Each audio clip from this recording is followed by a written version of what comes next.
No one believed in him. Not the teachers who told him he would never amount to anything.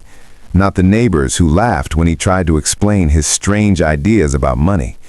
Not even the employers who refused to hire him because he couldn't finish school. He had no degree, no connections, no capital. But what he had was something far more dangerous. He watched. While other boys memorized textbooks, he memorized patterns. While others solved math problems on paper, he solved problems in real life. He noticed which shopkeepers struggled at the end of each month. He noticed who borrowed money, who paid late, who always seemed comfortable. He began to understand something simple and powerful. Money didn't belong to the smartest. It belonged to the one who understood flow. He grew up in a crowded neighborhood where opportunity felt like a rumor. His father worked long shifts for low pay. His mother stretched every coin like elastic, trying to make meals last until payday. School never made sense to him. The formulas felt distant from reality. The classroom moved too fast for him, and soon he fell behind. By 16, he dropped out. People whispered that he was wasting his life. But outside the classroom, he was studying something far more important: cash movement. He started working small jobs, unloading trucks, cleaning storage rooms, delivering packages. The pay was low, but the education was priceless. He watched how goods moved from warehouse to shop. He saw how inventory delays created pricing spikes. He noticed how suppliers extended credit to certain retailers, but not others. And one day, a realization struck him. Most small businesses weren't failing because they lacked customers. They were failing because they lacked timing. They needed money at the wrong moments. Suppliers demanded payment before customers paid. Rent was due before revenue stabilized. Salaries came before profit. The problem wasn't profit. It was cash flow. At 19, he did something unusual. Instead of saving money the traditional way, he began lending small amounts to struggling vendors he trusted. Tiny sums, nothing dramatic, but he structured it differently. He didn't charge high interest, he charged time-based returns. If they paid early, they paid less. If they delayed, they paid slightly more. Fair, predictable, transparent. The vendors loved it. They could breathe. Within a year, word spread. He wasn't a banker, he wasn't licensed, he wasn't formally educated, but he understood rhythm. He rotated the same money again and again. What began as a few $100s started cycling faster. He reinvested every return. He didn't buy luxury, he didn't chase status, he bought velocity. By 23, he wasn't rich, but he was stable, more stable than his former classmates with degrees and entry-level jobs. That stability gave him clarity. He expanded beyond small street vendors. He approached mid-sized suppliers. He offered structured liquidity support during high-demand seasons. They hesitated at first. Who was this young man without credentials? But numbers speak louder than diplomas. His repayment rates were flawless. His contracts simple. His risk calculations surprisingly accurate. He tracked everything manually at first. Then he hired someone to build a basic software tool. Not complex, just enough to monitor inflows and outflows. That was the moment it shifted. He stopped being a lender. He became a system builder. The money machine wasn't a factory. It wasn't a bank. It wasn't even a building. It was a cycle. Money in, money out. Time gap, margin capture. Repeat. He realized something most educated financiers overlooked. You don't need massive capital to become powerful. You need circulation speed. While traditional banks required layers of approval and paperwork, he made decisions quickly, but not carelessly. He assessed character more than credit score. He watched behavior more than balance sheets. His portfolio naturally diversified: food suppliers, textile traders, hardware distributors, seasonal exporters. Each industry had different cycles, and by combining them, he reduced idle time. When agriculture slowed, retail accelerated. When retail paused, construction demanded liquidity. The machine began to hum. People started asking how he did it. He shrugged. He didn't know financial theory. He knew human pressure. Pressure reveals timing. By 30, he had quietly built a network of businesses that depended on his liquidity cycles. He never demanded ownership. He never publicly advertised. He remained invisible. But inside the ecosystem, he was oxygen. And oxygen is rarely noticed until it disappears. Then came his first major setback. A regional economic downturn hit unexpectedly. Several borrowers defaulted at once. For the first time, his cash rotation froze. People assumed it was over. "See," they said, "without education, you can't survive real crises." But they misunderstood something fundamental. He never built the machine on optimism. He built it on buffers. He had kept reserves aside, not for expansion, but for shock absorption. Instead of panicking, he restructured debts, extended terms, adjusted schedules, reduced immediate burden to preserve long-term relationships. Losses shrank, trust grew. That crisis did something powerful. It filtered his network. Only disciplined businesses survived alongside him. The machine restarted, leaner, stronger. And that was when he understood his true advantage. Education teaches structure. Experience teaches survival.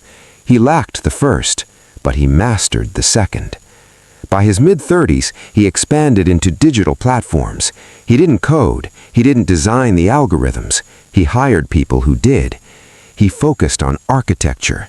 He created a platform where small and mid-sized businesses could request short-term liquidity instantly based on historical transaction data rather than paperwork. Approval times dropped from weeks to hours. Risk modeling improved. Returns stabilized. The money machine evolved from personal relationships to scalable infrastructure. Still, he remained publicly modest. No flashy interviews, no aggressive branding. He reinvested relentlessly. While others bought cars, he bought systems. While others sought recognition, he sought efficiency. Then, something unexpected happened. A major corporation approached him for partnership. They had noticed that in several regions, small businesses financed by his system were outperforming competitors. They wanted access to his network. For the first time, he faced a decision bigger than cash flow: integration. If he partnered, he could scale nationally, maybe internationally. But integration meant visibility.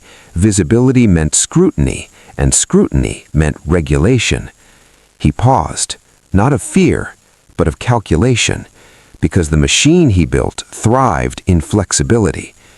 Large-scale integration could either multiply power or destroy rhythm. He spent months analyzing the offer, not the money, the control. Because he had learned something critical. Ownership isn't always power. Control of flow is. He finally agreed, but on one condition. His liquidity model would remain structurally independent. No interference in timing decisions, no forced lending policies. The corporation accepted. And just like that, his money machine gained access to infrastructure far beyond what education could have given him. He still had no degree, but he now influenced financial velocity across entire regions. People began to notice, but they still didn't fully understand, because the truth was subtle. He didn't create wealth from thin air. He optimized time. And time, when multiplied by discipline, becomes a weapon.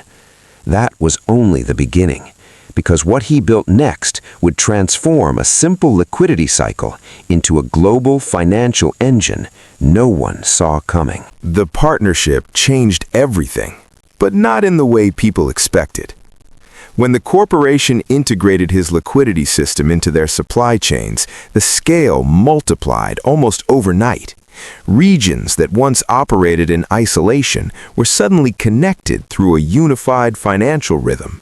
Small factories in one city now had synchronized capital timing with distributors hundreds of miles away. It looked like growth, but to him, it looked like exposure. Because scale doesn't just amplify profit, it amplifies weakness. He began to see something most executives ignored. Dependency was forming. Businesses that once treated his liquidity as support were now structuring entire operations around it. Production schedules adjusted to his funding windows.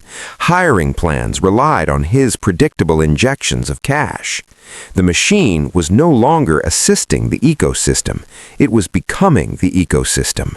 And that frightened him. Not because he doubted his model, but because concentration creates fragility. He had survived his first downturn by staying decentralized. Now integration was clustering risk into larger segments. So he did something unusual. While everyone celebrated expansion, he slowed growth deliberately. He tightened lending parameters. He increased reserve ratios quietly. He introduced staggered cycles to avoid synchronized vulnerability. The corporation's board questioned him. Why reduce velocity when demand is increasing? Because speed without cushion becomes collapse, he replied calmly. They didn't fully understand. He did. Then the global shock came. A sudden international supply chain disruption rippled across markets. Imports stalled, commodity prices spiked, logistics costs doubled within weeks. Companies panicked. Traditional lenders froze credit. Investors retreated. Cash flow dried up almost everywhere. But his system didn't collapse because he had already prepared for compression. His reserves activated like pressure valves. Businesses inside his network received controlled, prioritized liquidity. Not unlimited funding, but enough to survive the bottleneck. Outside the network, bankruptcies surged. Inside, survival rates held strong. For the first time, governments began noticing. Economic analysts couldn't explain why certain clusters of small and mid-sized enterprises were weathering the storm better than larger, heavily leveraged corporations. They traced it back to timing, to liquidity rhythm, to him. Invitations arrived. Panels, consultations, advisory boards. He declined most of them.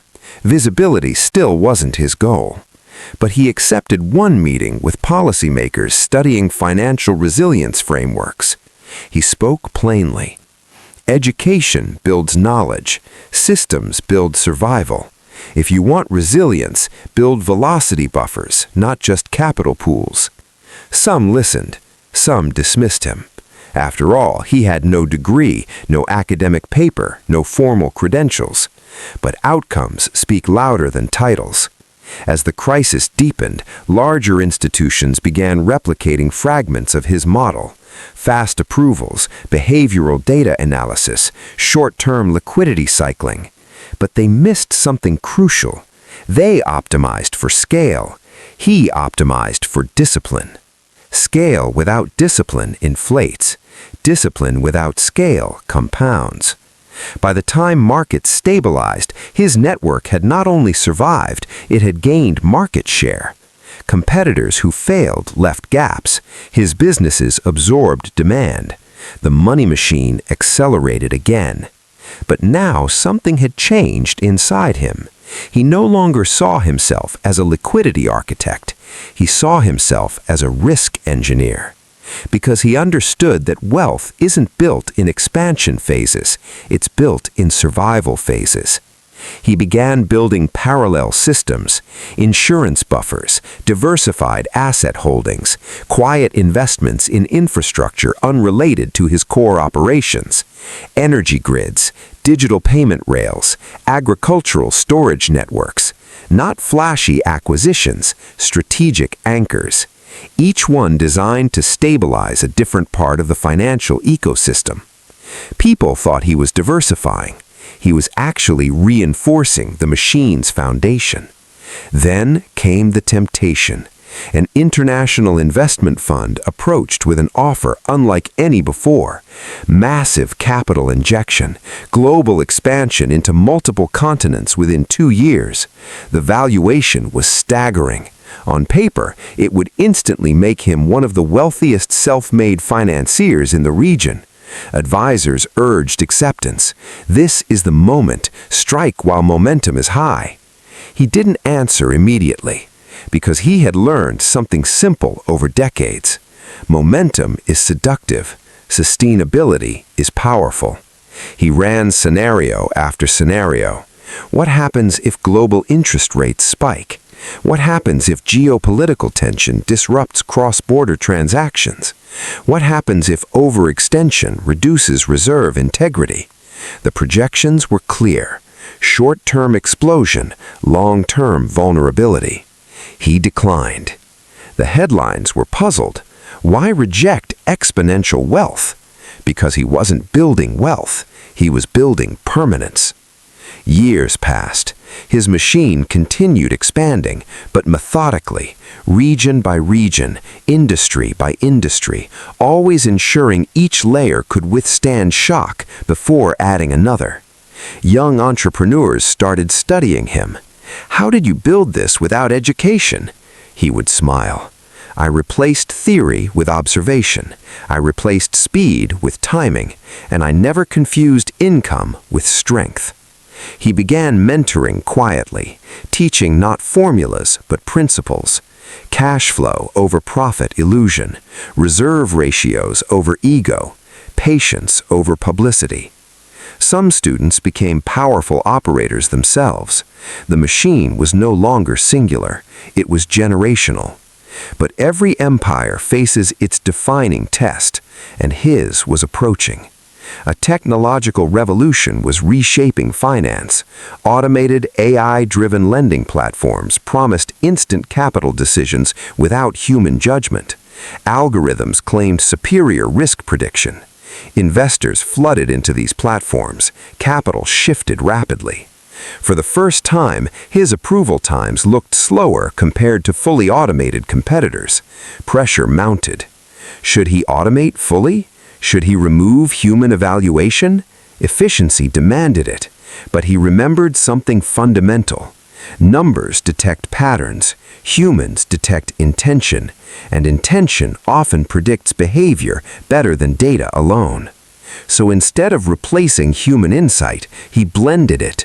Hybrid evaluation models, algorithmic screening followed by behavioral verification. The result? Slightly slower approvals, significantly lower default rates. Competitors chased speed, he preserved stability.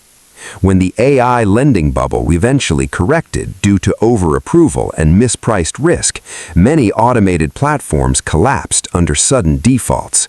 His network absorbed their displaced clients, cautiously. The machine didn't spike upward, it deepened. By now, he had achieved what few thought possible.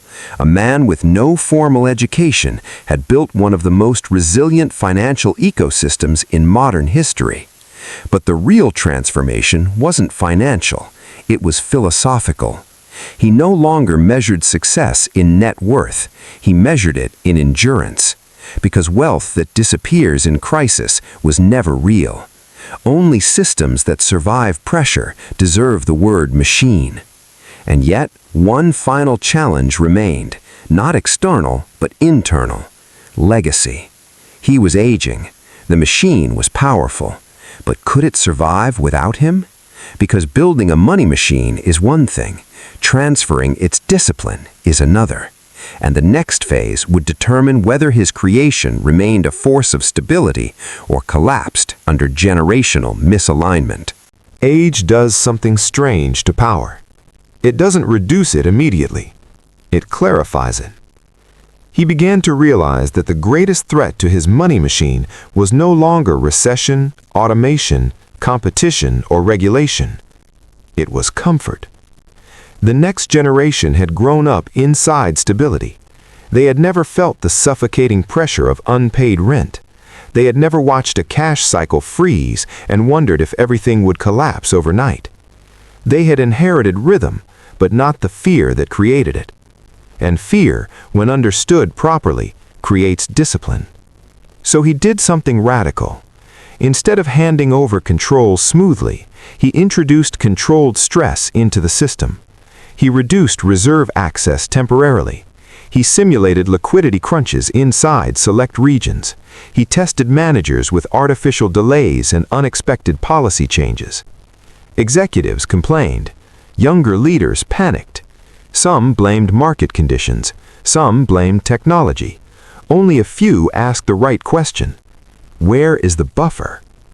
That was when he knew who was ready, because the money machine was never about money. It was about margin of safety. He began transferring authority gradually, not based on loyalty, not based on family ties, not even based on intelligence, based on calmness under compression. The successor he eventually chose wasn't the loudest or most ambitious. He was the one who, during simulated crisis, reduced exposure quietly before losses materialized. That decision shocked many, but it ensured continuity. When he officially stepped back from daily operations, markets speculated instability. Competitors anticipated weakness. Investors waited for cracks. They never came, because the system had evolved beyond personality. It was now principle-driven. The new leadership maintained reserve discipline. They avoided flashy expansion. They continued hybrid evaluation models. They preserved the culture of timing over ego. And something unexpected happened. Growth accelerated, not explosively, but organically. The machine had matured. It no longer depended on a single architect. It operated on institutionalized restraint. Years later, financial analysts tried to dissect his journey. How did a man without formal education build one of the most durable financial ecosystems of the century? Some credited instinct. Some credited luck. Some credited market timing. But the truth was quieter. He understood that money is not power. Control of flow is power. He understood that profit is not stability. Liquidity under stress is stability. He understood that education is valuable, but awareness is priceless. He never rejected learning. He simply learned differently. From observation instead of textbooks, from mistakes instead of lectures, from pressure instead of exams. And in doing so, he built something far more powerful than a fortune. He built a self-correcting machine, a system that expanded when safe and contracted when necessary, a structure that valued reserves more than applause, a culture that prioritized endurance over headlines. By the time he passed the torch fully and retreated into private life, he wasn't the richest man in the world, but he was one of the most respected in financial circles. Not because of luxury, but because during every global disruption, supply crises, rate hikes, automation waves, digital bubbles, his ecosystem remained standing. The final lesson he shared publicly was simple. If you want to build wealth, learn to earn. If you want to build power, learn to circulate. If you want to build legacy, learn to withstand. He had no diploma framed on his wall, but his balance sheets were textbooks. His reserves were essays. His survival through crisis was a thesis no university could award. And somewhere in crowded neighborhoods like the one he grew up in, young dreamers heard his story and realized something powerful. You don't need perfect education to build a money machine. You need discipline. You need patience. You need to understand timing better than you understand praise. Because money rewards speed, but empires reward control. And the greatest wealth of all is a system that survives you.